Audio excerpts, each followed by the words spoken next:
Jesus today ascends into heaven.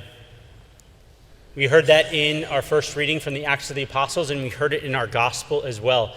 His physical, his earthly time is complete, and he goes up, he goes back to the Father. And he does something important as he leaves. I don't know if you caught that in the gospel.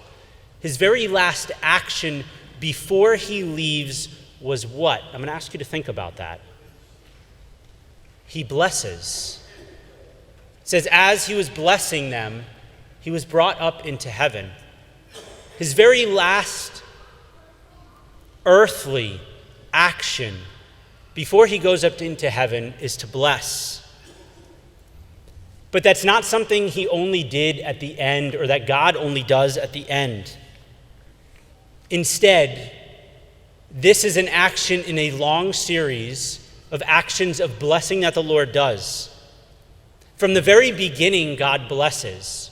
I'll invite you as you go home to go into Genesis, into the first chapters of Genesis, and you'll find that immediately after God creates Adam and Eve, what does he do?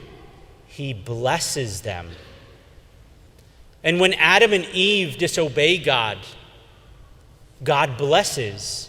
He says, I will restore, I will bless. He gives us this promise that I will undo what has been wronged. I will continue to bless.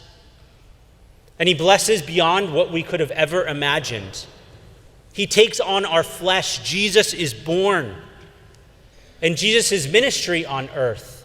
I invite you to go in the Gospels and look. What does he do? He enters into people's lives to bless them. He blesses them with his words, with curings. He blesses them with time spent, letting them know you are not an outcast, you are known, you are loved. Today in the Ascension, he blesses as he returns to the Father. And there's something else super beautiful and important. He blesses us in his return to the Father because Jesus takes our humanity into heaven. Before Jesus became man, there was no humanity in heaven. We were created in God's image and likeness, but our earthly body was not present in heaven. He took on our flesh, and as he returns, he blesses our flesh. He blesses our humanity by literally taking it into heaven and being seated at the right hand of the Father. I invite you during this next week to do 3 simple actions individually and as a family. To simply reflect, how has God blessed us?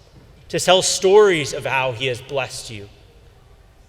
I invite you as a family and individually to simply give God permission. God, you pour out your blessings so often. Lord, I desire to receive your blessings. Help me to receive the blessings you desire to bestow upon us.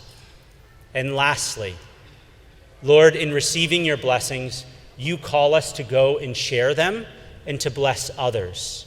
Help me, Lord, in my actions and in my words to bless others. Amen.